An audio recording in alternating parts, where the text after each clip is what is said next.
My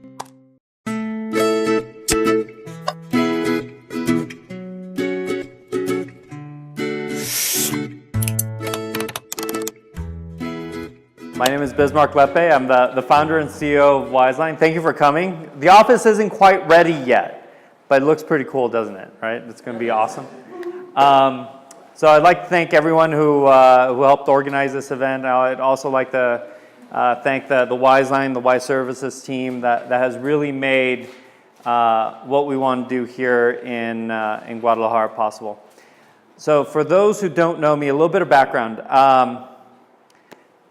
During the Q&A session, please feel free to ask your questions in Spanish. I just sound a little more intelligent in English than my Spanish. So I'm going to give the presentation in English, but I understand Spanish quite well, or else my mom would be very disappointed in me. My name is Bismarck. My parents are from a little town just outside of Guadalajara called Juchitlan. They moved to the States in 1979. They were migrant field workers. In the first 5 years, as you know, most migrant field workers, when it's winter, there isn't a lot of fruit that's growing. So we'd come back to Mexico, and I'd spend anywhere between 4 and 8 months out of the year in Mexico, up until I was 5. And that's why my Spanish is pretty much that of a kindergartner's, because that's really when I stopped practicing. But I went to school, public school in Southern California. Then for some miracle, they made a mistake. I ended up at Stanford. And at that time, the most successful person I knew was my uncle, who was a doctor in Manzanillo. He owns a couple of hospitals. So I'm like, well, I'm going to go to Stanford and be a doctor. This was in 1998. Something really interesting was happening in 98, which was really the emergence of this new tech sector with the dot-coms and internet companies. So the summer of 1998, companies like Broadcast.com went public. So Broadcast.com was eventually sold for $6 billion to Yahoo. And it's funny, it's taken almost 20 years for them to rip out all of the Broadcast.com crappy code from Yahoo infrastructure. So it had some level of legacy. eBay went public, and there was just this mad rush to invest in technology companies. So I fell prey, as I usually like to say, to the capitalistic machine that was the Silicon Valley. And even though I studied economics and computer science at school, the reality was that I really majored in startups. So while I was at Stanford, I worked at about 25 different companies. And eventually I ended up working at Google when Google was only a couple hundred people, which was pretty cool. So we, a couple of years back, actually in 2009, as the economy was emerging from its downturn, we looked around. So this was my last company, a company called Uyala, that I founded with my brother and a good friend from college. In 2009, as the economy was emerging from the financial downturn, we started to look around at places where we could set up a development center. And the reason we did that was, who here has raised money from a venture capital fund? All right, I'm sure there are people here who want to raise money from a venture capital fund. And that's one of the reasons we're doing this, right? So in 2009, the financial systems were starting to work again, and we knew that venture capitalists were going to start funding companies once again. And it had been really difficult to compete with companies like Facebook and Twitter, which were emerging during that period of time, to have them come and work at Uyala. So we said, you know what, we need to find a development center that's outside of the Silicon Valley in order for us to be able to hire and retain talent. And we looked at Southeast Asia, we looked at Eastern Europe, we looked at South America, so there's great talent in Argentina, there's good talent in Chile, there's great talent in Venezuela. And we decided on Mexico. And we decided on Mexico because of the talent. We decided on Mexico because of the proximity. And we obviously decided on Mexico because we felt that it was generally an untapped market. But we didn't have someone that we could send to Mexico who would set up the engineering team. And so we didn't do anything. We kind of put it on ice in 2009 and didn't move on it. And then 2010, is anybody here from Quesky? Right, okay, cool, the Quesky crew. So in 2010, I met Vidal from Wiseline and Adalberto Flores, who's the CEO of Quesky. And they were in San Francisco trying to raise capital. And they were having a really difficult time. And they had a good idea, not a great idea, they had a good idea, but I told them, look, the Silicon Valley is like everywhere else in the world. It's about whom you know. And no one knows you. So it's gonna be really, really difficult for you to raise capital. So I told them, why don't you come and work, this was summer of 2010, why don't you come and work at Uyala over the summer and see how technology startups in the Silicon Valley are run, how they're managed, how you raise capital. I said, all right. So he and Vidal ended up joining Uyala, and it was a great experience. I loved them. Before that, I kind of knew them, but I didn't know them that well, and I realized that they were awesome. And so at the end of the summer program, I asked them to come back to Mexico and set up the Uyala office. And at the time, it was an experiment. I mean, I remember asking telling our venture capitalist board members that we were going to set up an office in Mexico, and they're like, are there engineers in Mexico? I'm like, yes, and there's electricity and internet sometimes, and the donkeys only come out on Thursdays, but they had no idea. Right? They had no idea that there was talent here. And at around the same time that we were starting Uyala in Guadalajara, Oracle was also setting up. And Uyala is approaching about 100 people. Oracle is obviously at about 800 people. And it's been great because one of the things that, at least that I learned, was that sometimes you need to work at these companies that have more of a global perspective to really understand the problems that need to be solved, understand what it means to build products at scale, and really just understand the culture of startups and technology companies. So I think that Oracle being here is phenomenal. I think Skycatch being here is phenomenal. I think what Quesky is doing here is phenomenal. But as we started our office at Uyala, I got to meet a lot of amazing entrepreneurs. And I got incredibly excited about the potential for Guadalajara. So again, my mom has a master's degree. My dad has a 6th grade education. My mom went to the States. She didn't speak English, so that's why she was a migrant field worker. I think right now with technology, we're at a point where we can change the face of Mexico in a couple of short years. Like right now, Guadalajara specifically feels a lot like what Bangalore looked like back in 1999. So back in 1999, there were a lot of software developers, but most of the really software developers left India and went to the States. So I was talking to a professor from one of the IIT schools, and they were talking about how back then it was basically like 99% went to the States, 1% stayed back in India. Now it's completely flipped. 1% goes to the States, 99% stays in India. Why is that? So initially in the 90s, there were a lot of services companies that were trying to find just cheap labor, telling people what to do and just get it done fast. Don't be creative. Don't try to come up with interesting solutions. But over time, companies like Google, companies like Facebook, a lot of technology companies said, you know what? We don't just need a services arm in India. We think that there's great talent there, and we can actually come up with great products and learn, and these people can build great products that are going to have a global impact. And so now India has over 25 unicorns. So over 25 companies that are worth over $1 billion, right? And that happened in 10 years, right? Now, at the pace of venture capital, the pace of innovation, I think here in Guadalajara we can do that in the next 5 years. I think in the next 5 years, we have the potential of actually creating a number of very homegrown unicorns, companies that are having a global impact and that are worth billions of dollars. There's absolutely nothing stopping us other than just dreaming and thinking, why not? There's absolutely no reason why a Twitter couldn't have been created here.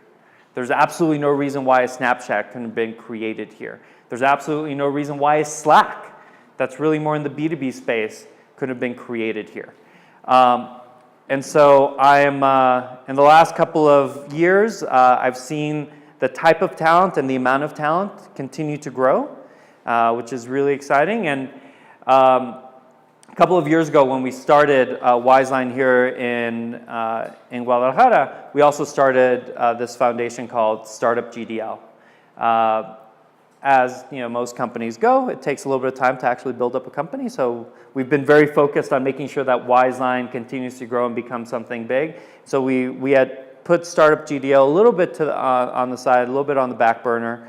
But we recently hired Cindy, who's maybe periscoping right now, right there. And she's taking the helm of StartupGDL as an official nonprofit. And the primary goal there is we want to make sure that we bring more companies, more technology companies that are building interesting products that have a global impact to Mexico. We want to make sure that we train and educate the high school kids that are currently going through the system so they know that they can major in technology companies. And we're also going to be inviting very thought leaders from the Silicon Valley to come to Guadalajara and, if nothing else, share a little bit of their experience. So as part of the StartupGDL vision, we're kicking off kind of a Startup 101 course. And today's the first one. So we'll probably send a survey out, see how we did. It's like, that guy really sucked. Next time, make it Spanish. I don't know. Whatever. But we're going to run through a number of things that I've learned, and we're going to bring a couple of executives that are leaders in kind of the startup discipline of sales, marketing, to come in and speak about how you actually scale an organization. Because I think right now, there's definitely the passion to start companies and to have startups in Guadalajara and in Mexico, but I think there's been very little around, all right, this is tried and tested, right? In the Silicon Valley, it's awesome because lawyers, accountants, people, girlfriends, everyone understands like how startups work. Everybody understands that, yeah, if you're an early employee at a startup, your kid, your girlfriend, whatever, they're not going to see you for a while. And like, that's just how it is. So we're going to do this. We're going to kick it off. Today's the first one. We're recording it. I think we're going to try to have it on YouTube for people who weren't able to make it. But the ultimate goal is to hopefully make it so you don't make the mistakes that I've made and that a lot of my peers and a lot of my friends who have started companies in the Silicon Valley have made. So with that, we'll get started. So today's topic is going to be founders, startup equity, and incorporation. I think that these topics are, although not as exciting as how do you raise capital, how do you build to scale, I think that these are the foundations, right? Without these items, it's very likely that your business could fail because it doesn't have the foundation to actually be able to scale and be able to grow. Again, a little bit of history. This was the Silicon Valley just about 60 years ago, right? So in the Silicon Valley, there were actually very few engineers back in like the 1930s, 1940s. There were a lot of farmers.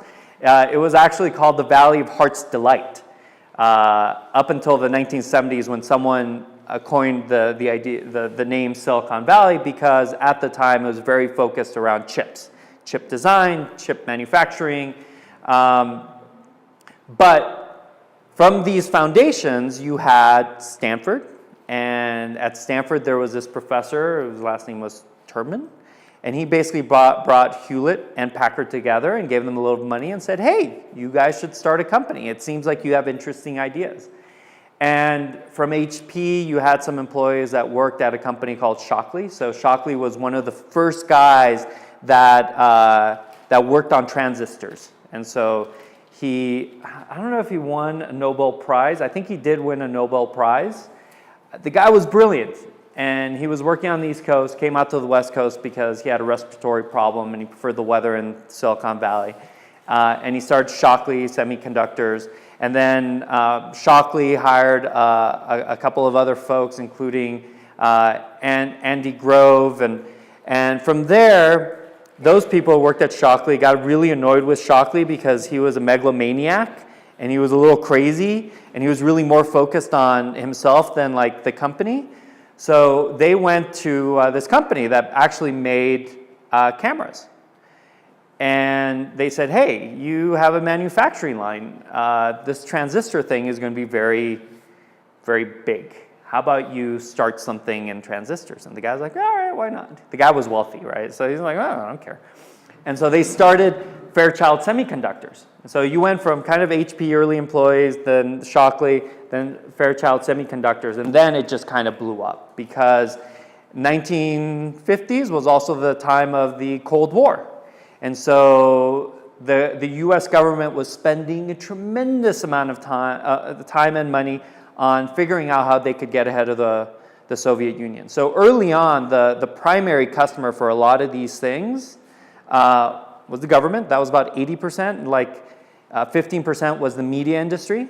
So HP sold a lot to like Disney and because for their cameras and so from Fairchild, then you had not the treacherous, like the traitorous 8 that left Fairchild and started Intel.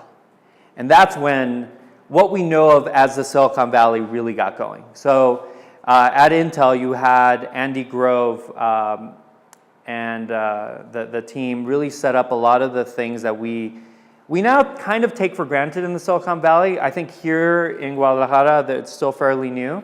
So keeping an open floor plan, keeping a very flat organization, making sure that ideas could come from anywhere to make sure that products could get to market as quickly as possible, giving employees stock options.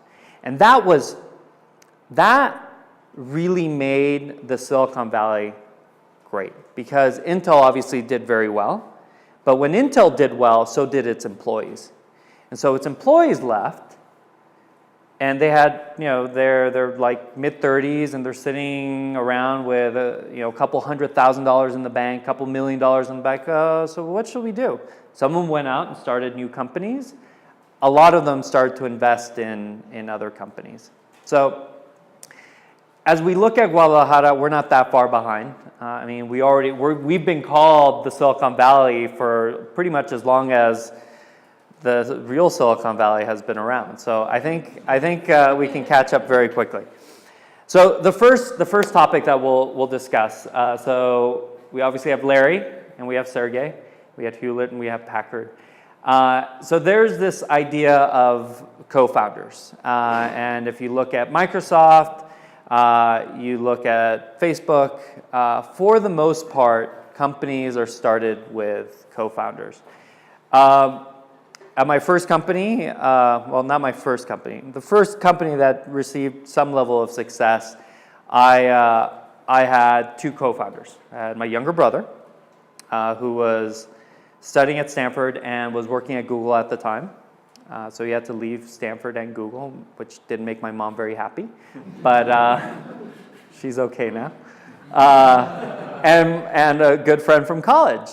And one of the things that I've observed when you're looking for a co-founder or when people want to have a co-founder, they're looking for a couple of things. Maybe you're the business guy that isn't very good at coding. That was my case. The first week at Uyala, I actually checked code in, and they basically told me, why don't you go clean the dishes? Because this is obviously not going to be the thing that you do very well. And in other cases, it's some people have connections. So it's not so much that they have a specific skill, but maybe they're the ones that can actually really attract capital. And in some cases, it's just that startups are really, really hard, and you just need someone to be there with you in the trenches. When you're working late at night, it kind of sucks when you're there by yourself. It's always nice to actually have someone to talk about the problems. And there are several relationships that happen when you have a startup. Obviously, the one with the co-founder, the one with your investors, the ones that you select. All of these relationships matter, and it is a little bit like getting married, right? You're going to experience the highs and the lows, and there are going to be a lot more lows than highs, given that the number of failures in the startup community, right? Like 95% of startups fail in the US, right? Like in the US, with all of the capital in the world, 95% of the startups fail. About 4.999% get some level of exit. That's like the Uyalas of the world. Like Uyala did well. We sold it for about $410 million. That's a good exit. It's not a Google. It's not a Facebook. It's not these ridiculous exits that are the 0.0001% of startups that actually get funded. Now, at Wiseline, I actually didn't start with co-founders. And if I were to go back and I would do Uyala again, I would do things differently. So Sean, my co-founder who worked at Google, I knew at Stanford, I would definitely have him as a co-founder. My brother, who was younger at the time, I probably would have had as an early employee. Now, the benefit of that is that you can spread that equity around your early employees. And so instead of giving 0.1% to your early employees, the first couple of employees you can give 0.5%, 1%, 2%, maybe even more. And it allows you to actually be able to attract bigger and better talent. Now, the downside of that is that you're probably also going to have to pay those early employees as opposed to co-founders who are in there for 20, 30%, depending on the equity distribution. But let's say you decide to get a co-founder. What are the things that you should be looking for? I think first and foremost, you definitely want someone who complements your skills, but everywhere else you need to be incredibly well aligned. This may be controversial. Sometimes people say, no, you want someone who's completely different because you want someone that's going to see the world differently, so you can see potential problems that you may not be able to see yourself. What I've found is that whenever you do that, you end up fighting about everything. You end up fighting about the color of the logo, the layout of the furniture. Should we go to IKEA or actually go to like Roche-Beaubois to buy our furniture? And in the early days of a startup, it's about getting shit done. Like that's what matters, right? Like that's how a 3-person company can compete with a 20,000 person company, because time is that thing that you have, that time that you're going to invest. And if you're futzing around with the color of the logo, you're not actually building real product. I think another thing that's really important is a value system. I've actually seen a lot of companies actually fall apart because not just the founders, but the employees, once you get to a certain cadence and you're starting to hire a lot of people, they don't have the same value system, right? And value system may be a bunch of different things. It may be, one person believes that you hire for experience, right? Like, I only want to hire someone who's been doing this for 10 years. Someone else may be like, no, I want raw horsepower. I want someone who's like really, really smart and dedicated and passionate. That can create conflicts. Someone may say, you know what? I'm okay stretching the truth a little bit. And someone else may say, no, we only present where we are today. We don't sell futures. We don't talk about where we're going to be. That will create issues. Value systems around work ethic. Some people may say, look, I want to have work-life balance. I have a family. I need to make this work. Someone else is going to say, you know what, I'm like 1,000% into this. And that will actually create potential issues in the future if you're not closely aligned there. There have been very few cases where I've seen where people go to these startup founder mixers and they find someone like they're blind dating and like, hey, want to start a company with me? It's a game of numbers. It has happened that there have been successful companies where founders just kind of met and it worked. Just again, game of numbers. There has to be a number that worked. The vast majority of startups who have co-founders knew each other for a certain amount of time, and they understood what they were getting into. Now, there's this idea that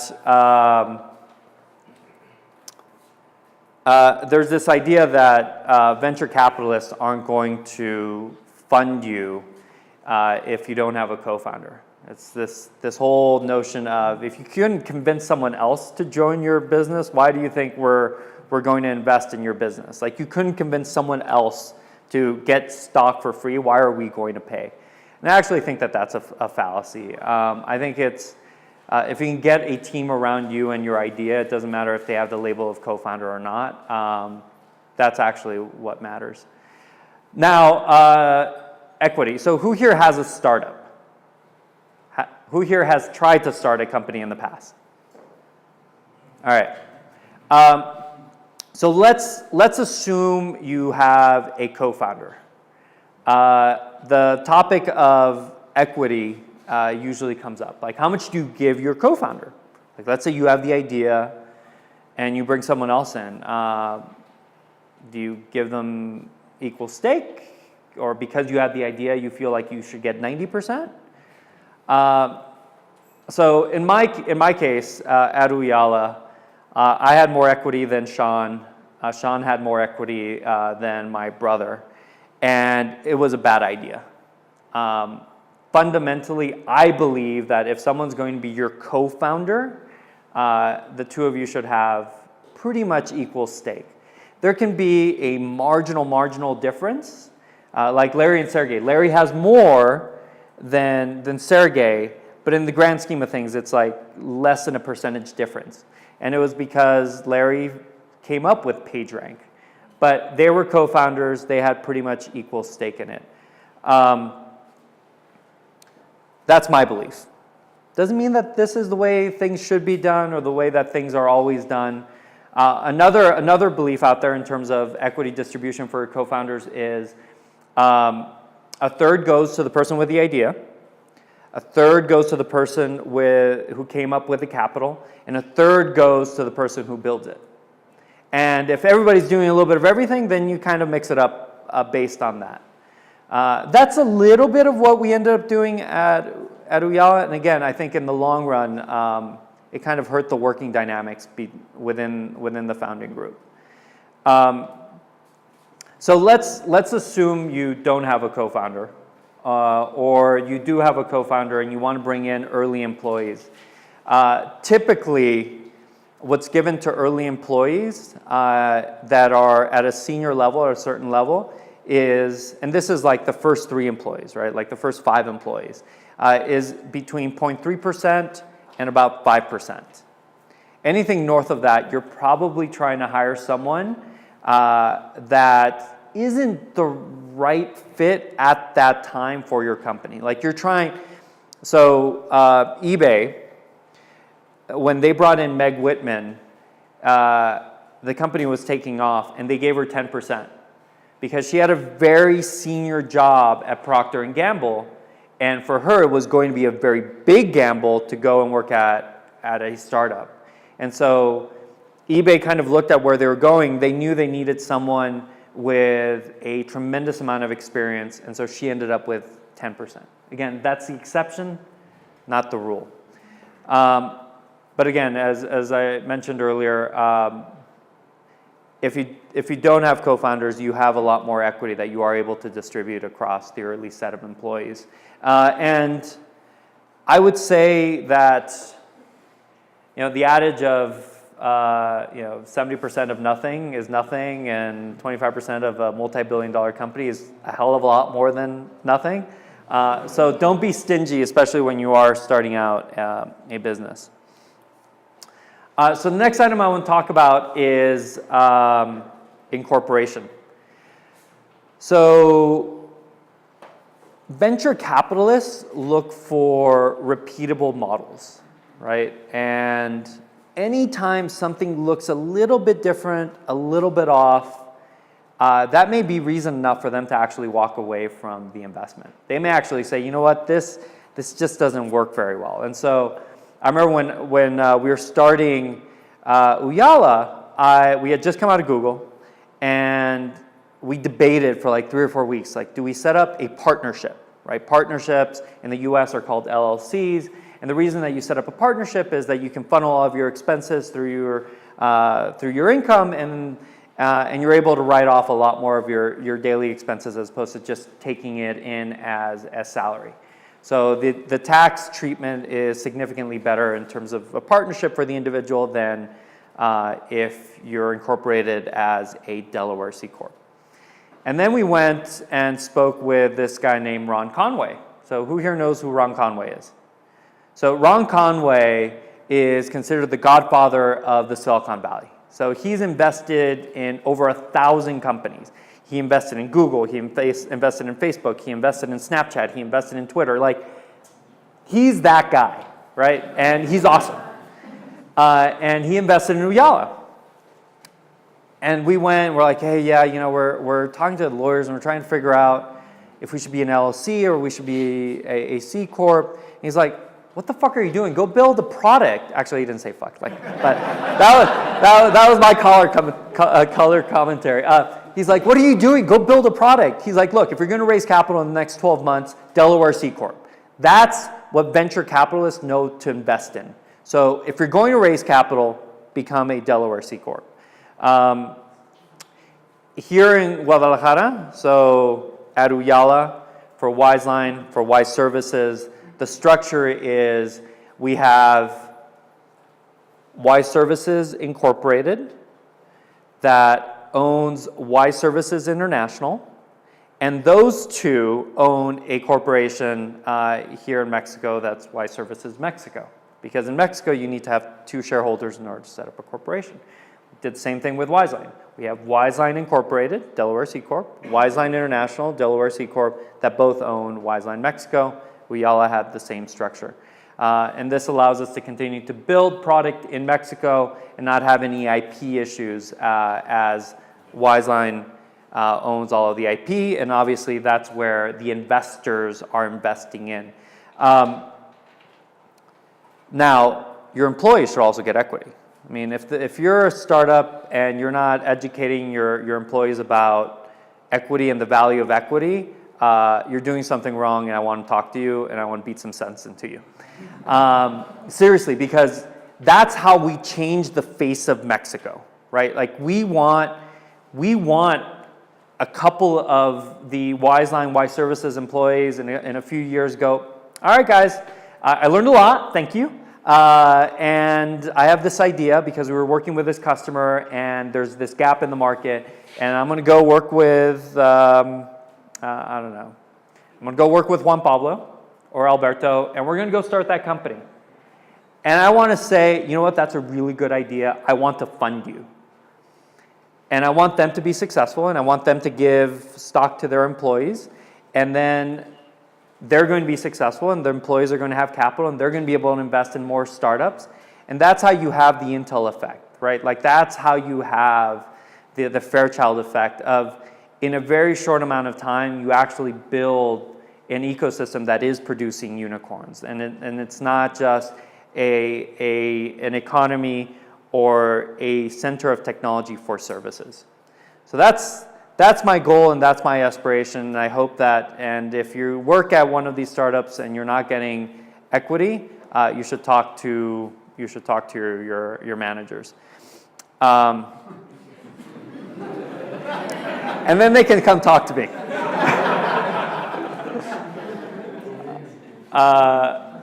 All right, so I think that's it. So, questions? I'm sure you have them.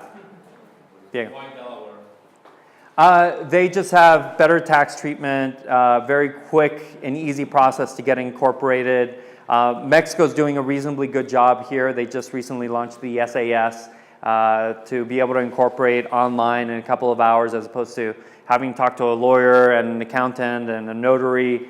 And so Delaware has just been tuned for startups and businesses. Lucia? Okay. Yeah, my question is how to find a co-founder. And do I need that? Oh, okay. I really realized that it's really hard to find a co-founder once you get off of college without many friends with you. Like I went to college in Seattle. I came to Silicon Valley. At that time, I even not have an idea. It's really hard for me to get a co-founder because I don't have any friends here. I don't have any connection there, right? So in that case, I don't know many people. What's the right way? What's the path to find a co-founder? Work at companies that are growing. Work at companies that are trying to hire great people, and partner up that way. Right? I knew Sean. I knew Sean for almost 8 years before we decided to leave Google to start a company. Right? That was school.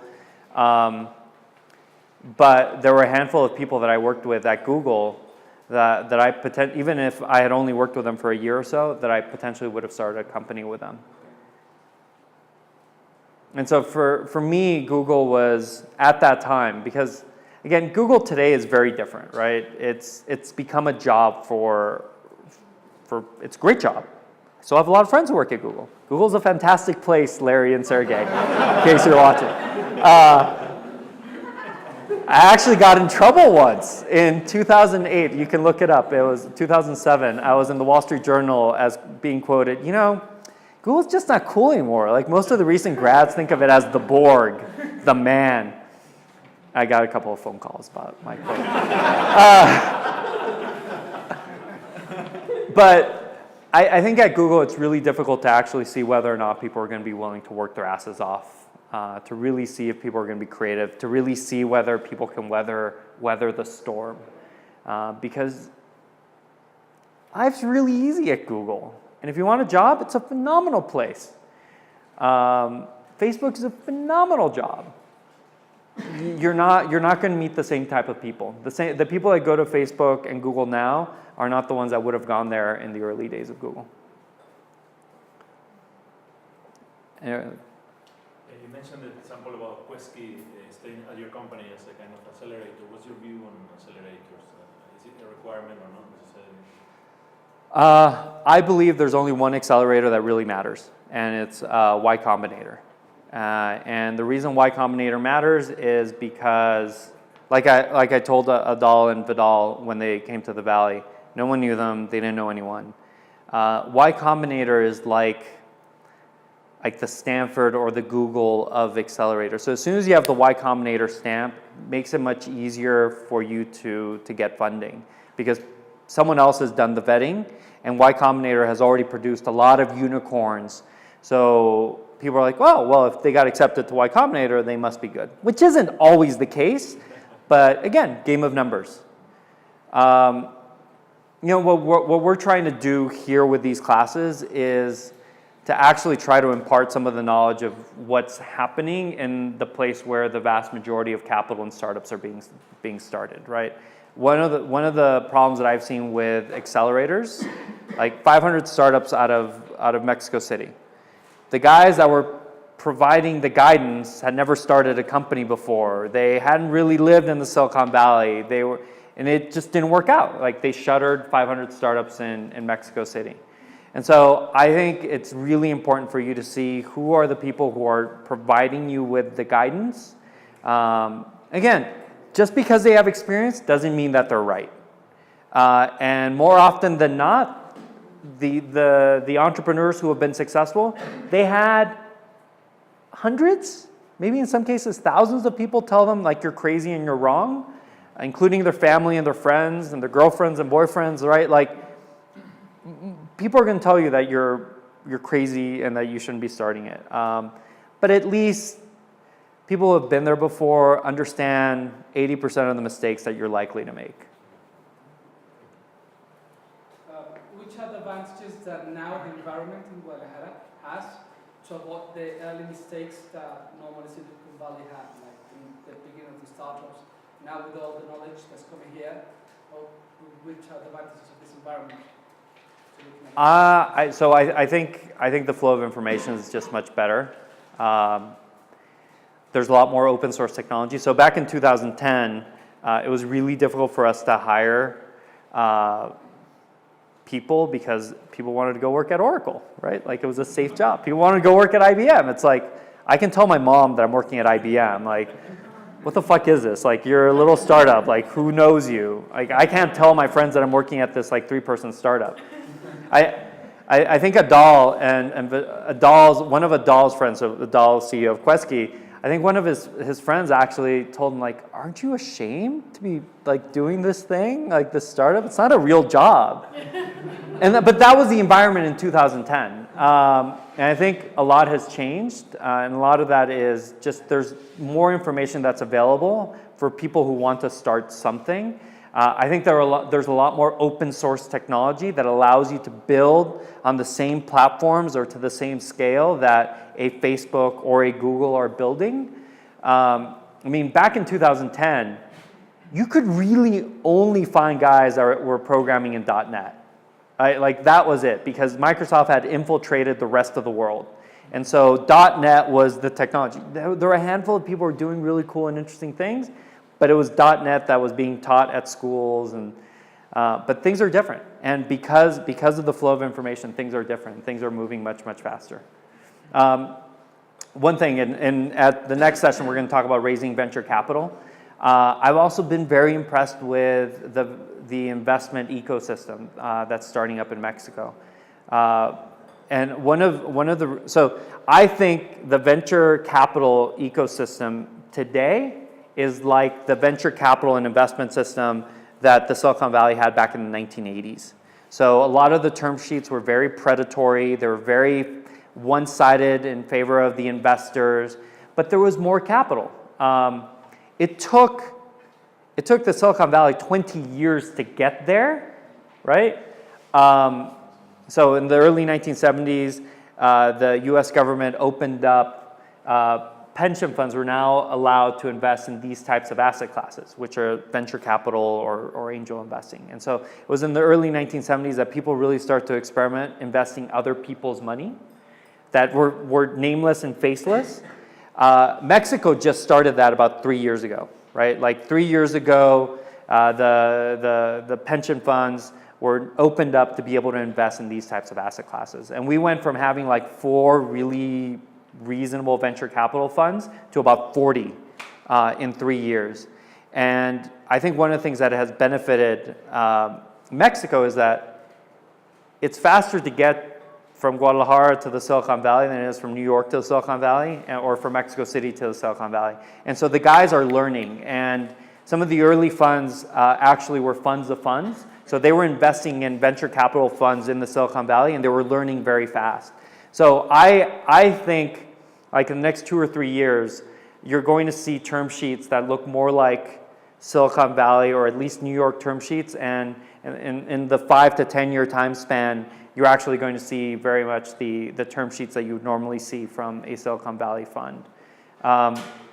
We do need kind of a Mercado Libre moment though.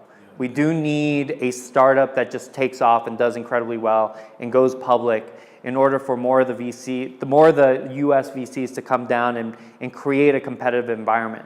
The problem is right now, there's not enough money chasing too few deals.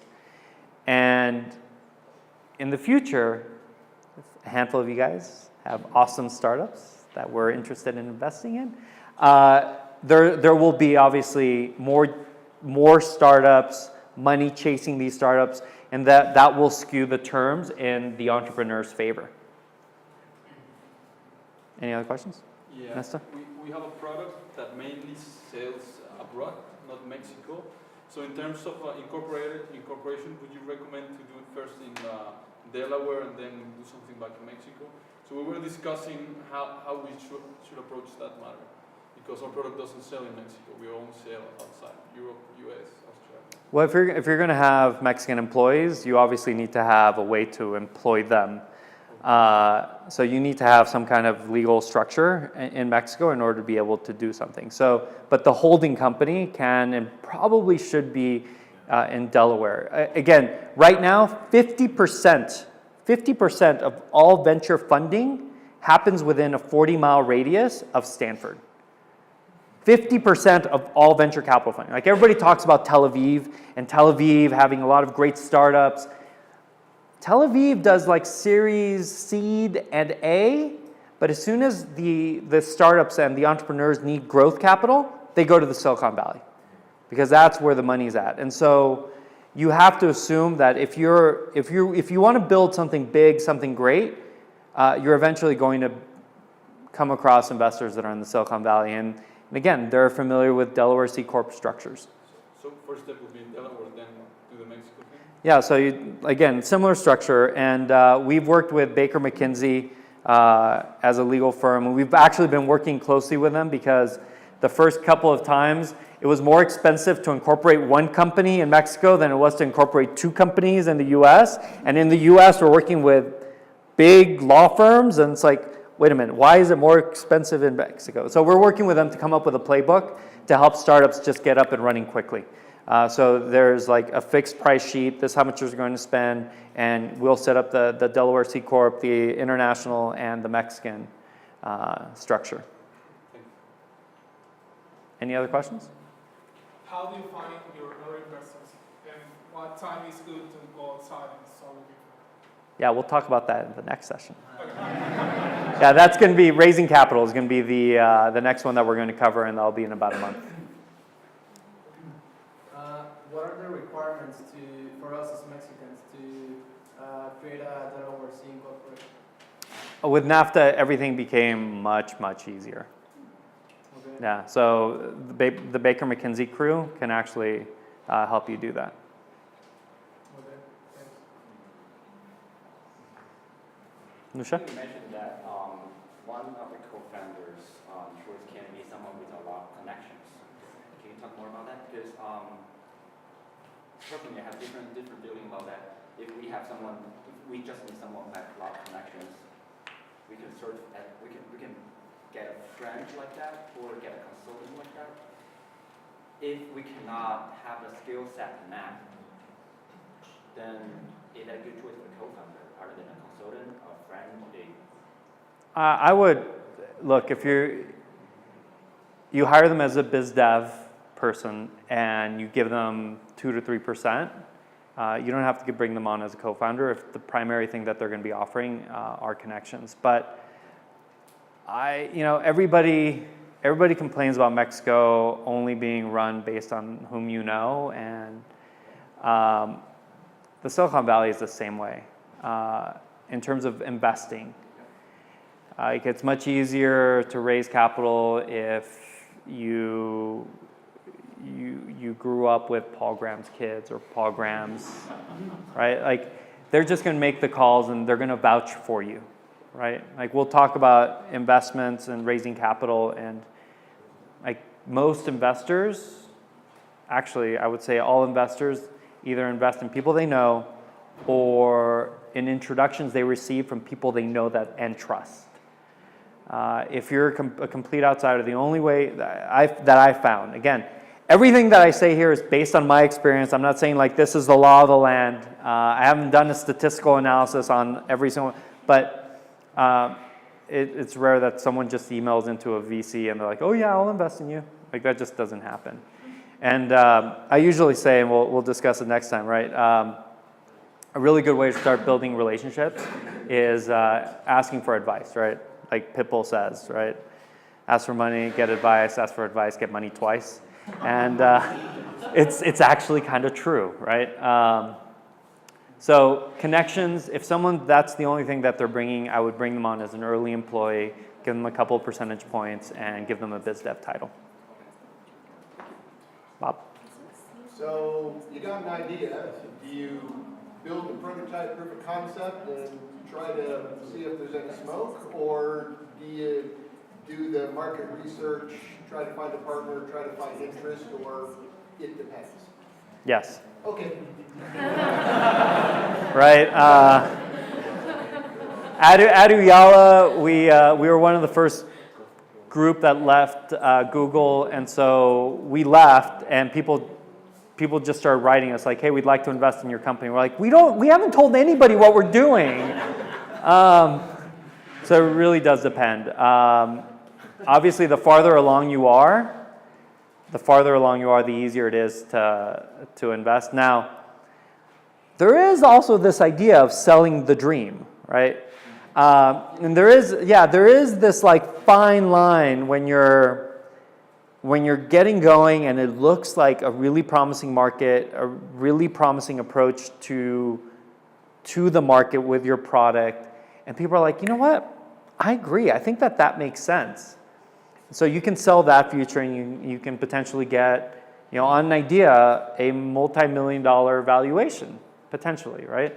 That also happens kind of at the next phase. Like, the company has some traction, it's going, you're starting to compete with some established players, but you're only doing like $1 million or $2 million in revenue, and then someone picks you up for $400 million. Like, that happened to RelateIQ. RelateIQ is a phenomenal case study for you guys to look at. RelateIQ, one of the co-founders, Steve Laughlin, we knew him at Stanford. He left Stanford and initially started at a company called Infinity Circles as a sales guy. And then they had issues with their investors. They fired the CEO. They put him in as a CEO. And the company never really went anywhere. And it was basically like 8 years of shit, right? Like, it really sucked. They couldn't hire. They couldn't really sell their product. It was miserable. Eventually, Steve Laughlin left, went to business school. He learned a tremendous amount during his period at Infinity Circles. At business school, he met his co-founder and another co-founder, and they started RelateIQ. And they basically built for 2 years. They kind of had an idea. They tested.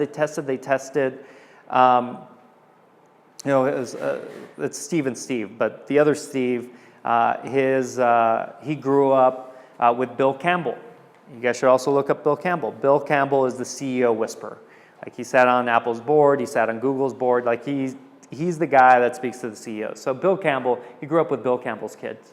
And so they were able to raise capital without really having a product in the market, but learning a lot about what the market potentially wanted. They launched their product after about 2 years of the venture capital saying, you know what, this is great, we kind of believe in you, but maybe you want to actually go get some real customers. And so they got a couple of customers. It was hard. They never hit kind of this runaway success, but they were in the CRM space. And then they were about to launch a CRM, customer relationship management, Salesforce, PeopleSoft, and were the companies that were big in this space. They launched a CRM that was going to be for the SMBs, the small to medium-sized businesses, which was a place where Salesforce was having a difficult time. And they had built some interesting tech around machine learning and natural language processing to import data into a CRM more easily. And so Salesforce basically said, you know what, these guys may be competition on the low end in the next 6 to 12 months. Let's just acquire them. So they were acquired after like 4 years of working at this for about $400 million. And they were only doing about $2.5–3 million of revenue. Again, it was a private company, very difficult to know the exact number, but they weren't doing a lot of revenue. But they were very strategic to Salesforce, right? Like, they were potentially going to be a problem in the next couple of years.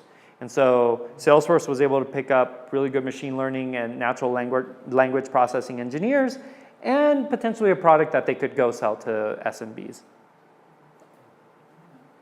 Any other questions? Awesome. Well, my email address, bismarck@wiseline.com, bismarck@gmail.com, both get to me. We're hiring at Y Services and Wiseline, so hey. I heard they have a new office. And we have a very cool office. You too could work here. But if not you, friends, we're trying to do something special here. We want to make sure that not only are we trying to create like a Silicon Valley, we're actually trying to create the community and the people that end up benefiting from it, right? Like in 5 years, I want to make sure that a kid that's on a playground, their number one choice for what they want to be is a software engineer, not a sicario or a football player or a telenovela star.